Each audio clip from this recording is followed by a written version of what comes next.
1월 8일 주님 공연 대축에 마테오가 전한 거룩한 복음입니다. 예수님께서는 헤로데 임금 때에 유다 베들레헴에서 태어나셨다. 그러자 동방에서 박사들이 예루살렘에 와서 유다인들의 임금으로 태어나신 분이 어디 계십니까? 우리는 동방에서 그분의 별을 보고 그분께 경배하러 왔습니다 하고 말하였다. 이 말을 듣고 헤로데 임금을 비롯하여 온 예루살렘이 깜짝 놀랐다. 헤로데는 백성의 수석사제들과 율법학자들을 모두 모아놓고 메시아가 태어날 곳이 어디인지 물어보았다. 그들이 헤로데에게 말하였다. 유다 베들레헴입니다. 사실 예언자가 이렇게 기록해 놓았습니다.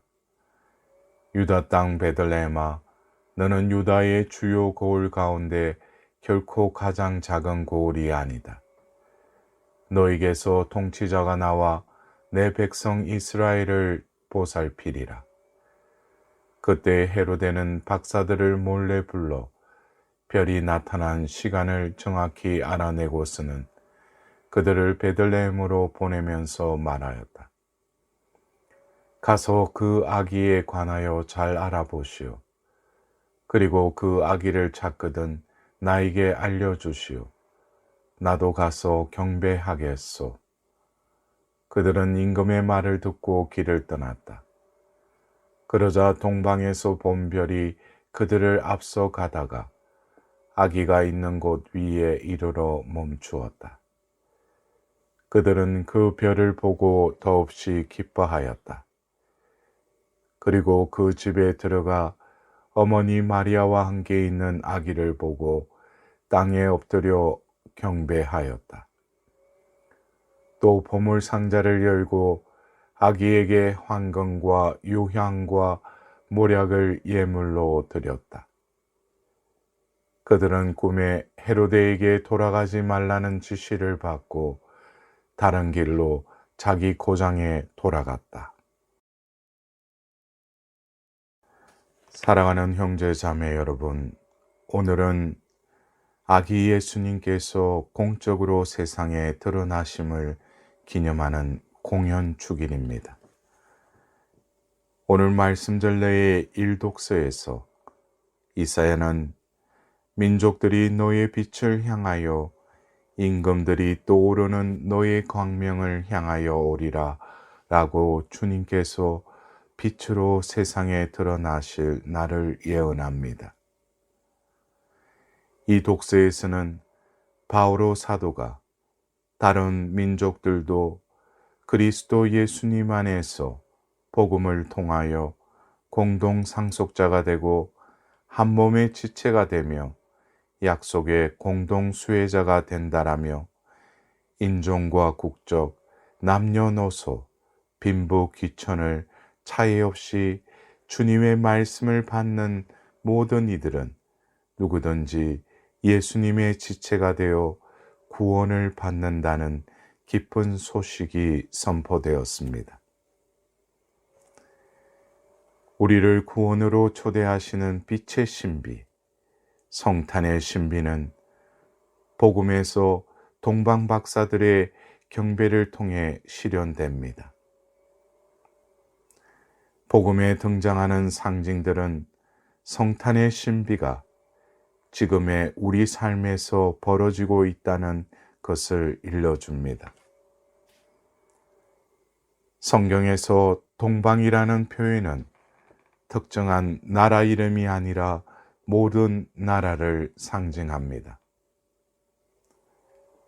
박사라고 번역된 마고이는 단순한 과학자가 아니라 인생에서 먹고 사는 것보다 더 중요한 진리를 찾는 이들, 사람답게 사는 길을 찾는 이들을 뜻합니다. 이들은 임금으로 태어나신 분의 별을 보고 경배하러 예루살렘에 왔습니다. 역사적 기록에 의하면 실제로 예수님 탄생 즈음에 목성과 토성이 근접하는 현상이 있었다고 합니다. 목성은 왕을 상징하고 토성은 유다인을 상징하므로 토성의 목성이 다가감은 유다인에게 왕이 태어나는 상징으로 풀이되었습니다.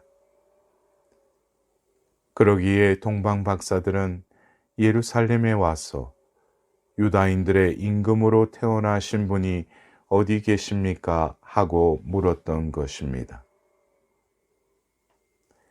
이 말을 들은 헤로데는 아기 예수님을 찾지만 그 동기는 박사들과 판의했습니다.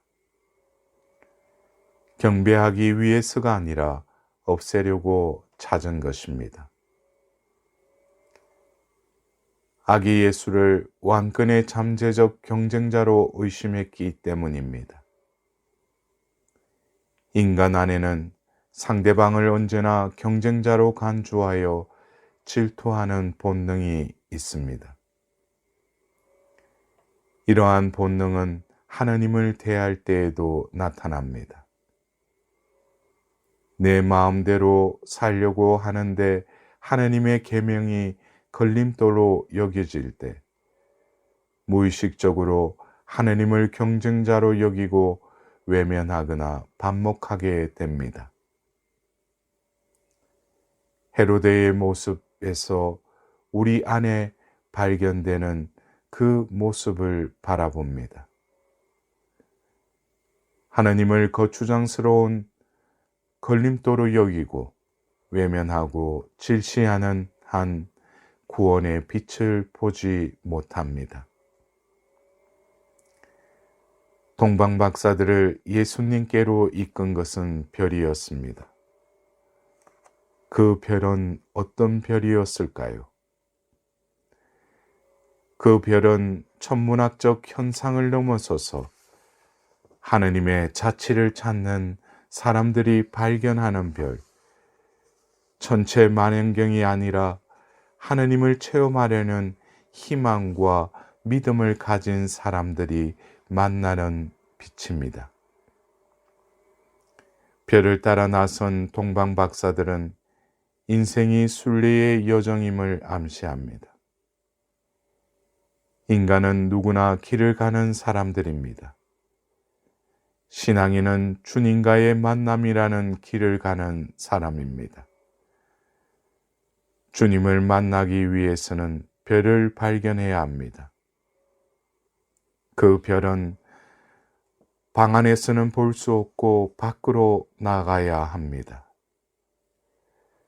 자기 중심적 틀 안에서는 별을 볼 수 없습니다.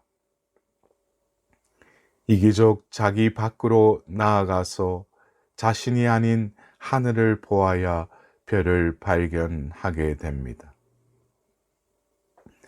별을 발견하면 길을 떠나야 합니다. 결코 쉬운 일은 아닙니다. 과거의 편안함이 그립기도 하고 회의에 빠져 마음이 어두울 때도 있고 길이 복잡해서 혼란스럽기도 합니다.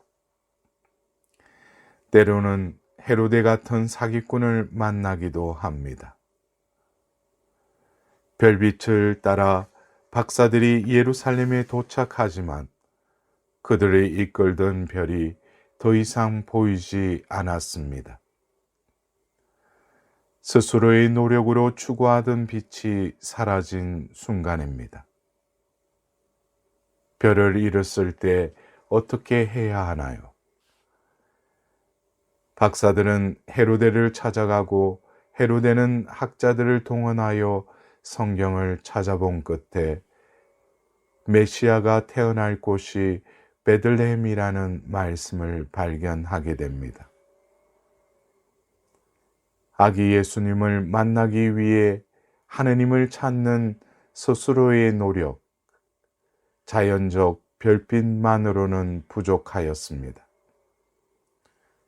성경 말씀이 최종적으로 예수님을 만나도록 우리 길을 비춰줍니다. 그렇게 찾아낸 곳은 어디입니까? 그 당시 수도로서 힘과 지식과 재물이 넘치는 예루살렘이 아니라 작은 고을 베들레헴의 말구유였습니다. 더 커지고 더 높아지려는 욕심이 있는 곳에 아기 예수님은 계시지 않습니다. 주님께서 이끄시는 대로 연약하고 작은 내 이웃에게 다가갈 때 구유에 계신 예수님이 보입니다. 전설에 의하면 동방 박사들은 젊은 왕, 늙은 왕, 흑인 왕으로 그려집니다. 아기 예수님을 경배하려면 젊음과 늙음, 흰색과 검은색, 즉 인간의 모든 영역이 함께 가야 한다는 뜻입니다. 우리가 주님 앞에 나아갈 때 흔히 좋고 바르고 예쁘고 깨끗한 것만 보여드리고 싶고 어둡고 부끄럽고 못나고 부족한 것은 감추려 합니다. 그러나 내 안에 들어있는 기쁨과 슬픔, 희망과 절망, 보람과 후회, 밝음과 어두움을 주님 앞에 있는 그대로 드러내라는 지혜를 세 명의 왕을 전하는 전성을 통해 일러주고 있습니다. 예수님 앞에 세 명의 동방 박사들은 무릎을 꿇고 경배합니다. 인생의 목적지에 도착한 모습인 것입니다. 우리 삶의 여정이 도착할 최종 목적지는 예수님인 것입니다. 예수님이 아닌 다른 목적지는 방황을 불러올 뿐입니다. 박사들은 아기 예수님께 황금과 유향과 모략을 드렸습니다. 황금은 태양빛으로 진정한 왕을 상징하고 유향은 신에게 분향할 때 쓰이는 재료로 신성을 상징합니다. 더불어 모략은 시신에 바르던 약재로 십자가상의 죽음을 상징한 것입니다. 우리가 주님께 드릴 봉헌물을 이렇게 의미를 부여할 수 있습니다. 황금처럼 순수하게 빛나는 사랑, 유향처럼 피오르는 영혼을 향한 갈망, 모략을 바른 듯한 우리의 상처와 고통을 봉헌하는 것입니다. 사랑하는 형제 자매 여러분, 신앙인은 지상의 삶에 묶여 땅만 보고 사는 사람이 결코 아닙니다.